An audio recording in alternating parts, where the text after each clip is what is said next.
United States Department of Education Office for Civil Rights.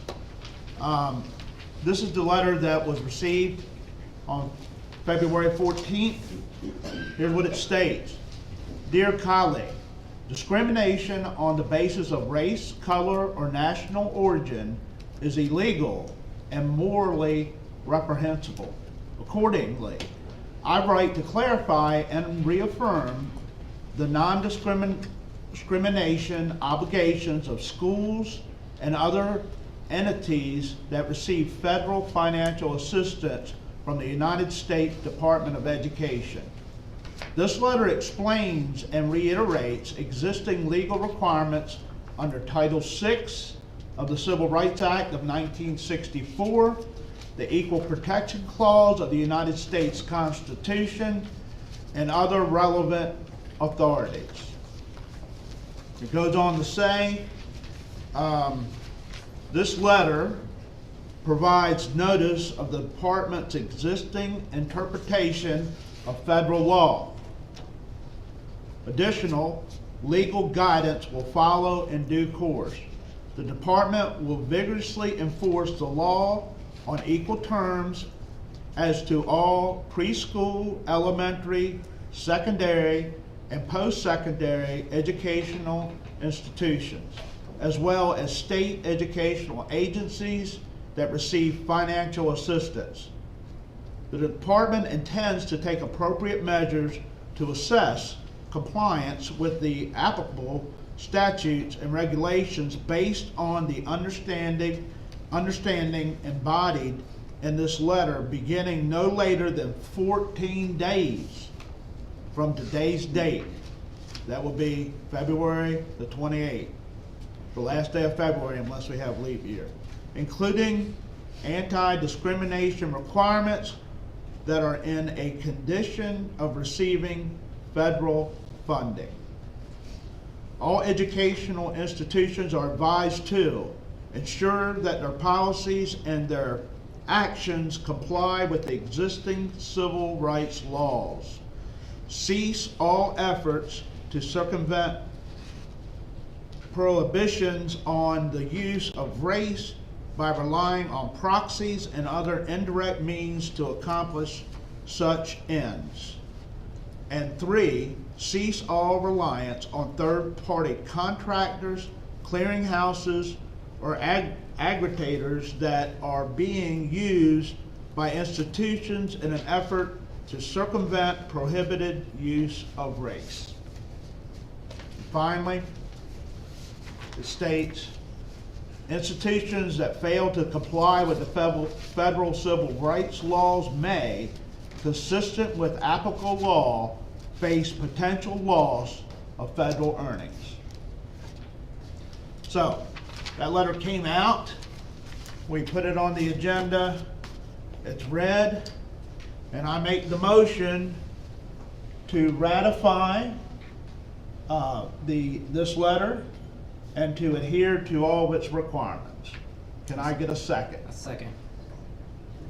Can I make the comment, or the motion already made? The It's on the second's been floor, made. ready for discussion. Yep. Yeah, we're Okay. ready for discussion. All right. Okay, so I just want to bring to attention to the 5th paragraph. It says that this document provides significant guidance under the Office of Management and Budget's final bulletin for agency good guidance practices. This guidance does not have the force and effect of law and does not bind the public or create new legal standards. And it goes on to say and to reiterate about how this document is to bring clarity to the public. So I just want to make sure that we're mindful that this is not law yet, and there's still pieces of this that are in litigation right now. So I just want to be sure on what we're going to be adopting, what we're talking about. Well, one thing's for certain, they can withhold federal funds from us, and I would add that would be detrimental. I think if you look at what the federal contributes to our education system here in Somerset County, it's in excess of about $14 million. So even though it's not in the law yet, and we understand that, it doesn't mean that they can't still reduce or cut our federal funding. Well, I don't know if I agree with that 100%. I mean, so that's, I think, your opinion about what they may do. I And think I'm they not said sure, it right yeah, here. and it says, again, this is this is guidance, it's not law. And I think that's something that you reiterate a lot and all the time is about us following the law. And this clearly states it's not a law, it's guidance. It doesn't have the power of a law yet. And that's, Just want to make that disclaimer, that's all. and that's actually why I also thought that it was appropriate to codify it at the local level. We talked a little bit about this last month, and I was going to talk about it when we go to our second reader of the equity policy, but I was going to refresh our conversation at that point for voting in the equity policy, and the overall scope of how we look at it is, as a elected representative, we took an oath to the U.S. Constitution, the Maryland Constitution, the Maryland laws within, and then also to uphold the local policy here. So, as a elected representative, I have to think about all of those layers. I have to think about the morality of all of those layers. And we have to make calls and determinations if there is any conflict between those areas, of which I believe that there's conflict for the equity policy, hence why we brought it up. So that was the reason why I thought it was appropriate to codify it at the local level, is we are considering all of those levels, and even though you stated in the fifth paragraph that it's not binding by the force of law, I do think it is moral, and I do think it is just, and I think we should go ahead and codify it at the local level. It does say right in the first paragraph, the letter explains and reiterates existing legal requirements under Title VI and the Civil Rights Act of 1964, the Equal Protection Clause, and the United States Constitution. So many of about discrimination is already in law. We're not allowed to discriminate because of your race, color, national origin. Is legal. It's illegal, and it's morally reprehensible. So I would say that that's what this is honing on, is discrimination. And believe me, I agree with my colleague. We don't have any. What's wrong with ending discrimination? I think that's what we need to do, and I think if all the other board members will support it, we'll ratify it, and we will put it into action. So, are there any more comments? One thing, I mean, I support the Okay. letter. Yeah. I just want to make sure that we're wording what we're saying when you say codify. And, you know, I don't quite know, maybe we could get an opinion from her. All right. Oh, you want to? Sure. All right. Here we go. This is the first. So Title VI is a federal law. This letter refers to the existing federal law and mandates that the school boards across the country comply with non-discrimination policies as stated in Title VI. That's it. Can we say that? Yes, you can say that. As a motion, that we support that as a board? That is what the letter is about. It's a reaffirming the mandate to honor and comply with Title VI federal law. That's it. But we already have a motion on the floor. I would like to see us reword it to be more like what Ms. Schiffinelli had said. I believe it was your motion. Do you have a recommendation for, a wording? Well, just that that the board supports the wording of the letter as it relates to Title VI, and tell me again. Federal. So Yeah. that the board supports the letter that was presented as, that was issued by the Federal Department of Education, ensuring and instructing school board members to comply with Title VI federal law.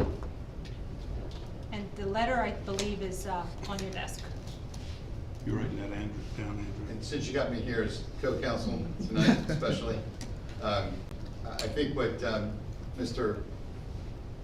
McIntyre? McIntyre, yeah. McIntyre? I think what you're asking for is something instead of codify or ratify, you may consider something like adopt the spirit of the letter from the Department of Education. And in that spirit, the board is going to comply with existing law or something like that. So you would, your motion may include something like the board adopts the spirit of the letter and the spirit of the law, and will work to enforce it, something like that, or to comply with it. Just a suggestion. I'm trying. It's great, man. Andrew's steady writing over there. He's been. You got writing it, for Andrew? Yeah. All right, so, do we want to withdraw the motion and then restate the motion? Yeah, All right, I withdraw the motion. okay. I don't know if I have to withdraw my second, if he withdraws his No, motion. but we vote after you say Yeah, you're so gonna we withdraw, and you haven't say voted second, then we Yeah, vote. so, Do I get a motion to use the verbiage that was just said about, Drew? Can you So give I us a think motion? so I move, that the Somerset County Board of Education adopt the spirit of the letter and the law, and will take action to comply. I will second that. Any other discussions? No, I mean, do we know if we need, we don't even know yet if we need to do anything, if we're not already in compliance, but if we, yeah, after this, yeah. Okay. All right, Ms. Melissa. Mrs. Bosman? Yes. Mr. Ford? Yes. Mr. McIntyre? Yes. Vice Chair Gleason? Yes. Chairman Langford? Yes. Yeah. So, what Mr. McIntyre was alluding to was next step, okay? So Right. what does next step, look like for this? Is it a project, to review, and, what are we targeting? Well, I guess that's something we can make use of our new legal team to make sure that we're in compliance with. And I think we need to entrust our superintendent Well, of course. to. I don't know, as I said, I don't know that we are not in compliance. Well, the first thing I'll say is that's fine, if that's what we're gonna do. But I am gonna request, as I have been, about a policy committee, to look at administrative procedures, getting input from the staff, also, community members. I think it's important, just, if we're gonna do that, and especially if it's gonna be a part of our policy, we have a policy process, as you know. And I think that's something that we have to adhere to, if that's the route we're going. Otherwise, I'm not clear about what you all are doing. Well, I mean, when you talk in the policy committee, and I think we've had this discussion before, Dr. Tasker Mitchell, the Board of Education determines policy. We also make policy and we interpret it. There's no requirements to say that we need a policy committee. There is none. So, at this point, we want to, make some changes to the policies. We've looked at them. And, But- you know, I but- know but you're we do have requesting a- that, we but do have that a- has We do no, have a, if you look in the policy, we are, if we're gonna have, and we're gonna engage in creating policies, there should be at least 2 members of the board, there should be members of the community, there should be members from the district level staff on the team. So I understand, I'm very clear, I know that the board creates policy and we are to uphold the policies. yeah. But I also know that we have to get input from a representative group that reflects the board, the community, our schools, our parents should be a part of that. So I'm not saying don't do what you're gonna, do. If you're gonna adopt it in the spirit of the law, whatever it is that you all just stated, that's fine. But I'm just saying, it should have input because it's part of the policy that we have in place, that it is reflective of the community in the policy, and within the policy that we have currently. So I understand that you all create it, and that's fine, but I think we need to adhere to the policy that we have around creating it. That's why I've been asking for it, that's why the prior attorney pushed on that not with every member that's on this board, but with members of the board that were here before. And because of that. Yeah, So that's all I wanna say about it. Yeah, we'll take care of that policy. Thank you. I think addition, because I'm thinking practically here now. So we created a finish line, right? And so now how do we get off the block and move towards that finish line? It's not gonna happen overnight. We obviously created this project. It doesn't really have a scope yet. And so that's kind of what the design of the next steps is, okay, how do we take a step towards this finish line we just created? It goes the same way back to the budget discussion that we had the other night at the workshop, where you and I wanted to see some information. Okay, how do we step towards that information? What is the first steps towards that? Off the top of my head, I think curriculum should be the first target within the school system to ensure that it's complying. And I would probably, this has been a concern of mine for quite some time. I think a great, manageable, tangible first step would possibly start to reviewing curriculum to make sure that it's in compliance with this. And I would most definitely recommend the very first curriculum that we review is the CLK Amplify curriculum, 3rd, 4th, and 5th grade.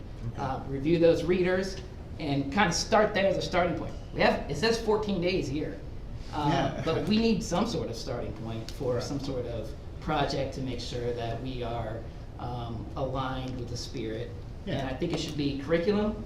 And I'll throw one of my concerns that I've had is the Amplify CKLA 3rd, 4th, and 5th reading materials. Okay. So that's our next step. We're entrusting the superintendent to put it out in the school system to adhere to the spirit of the policy, and to also we have to look at policies, curriculum, even teachers that are teaching discrimination and so forth.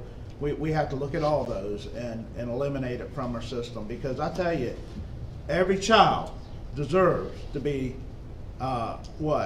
treated equally and start out, and it doesn't matter. We need to be welcoming to all and not discriminate against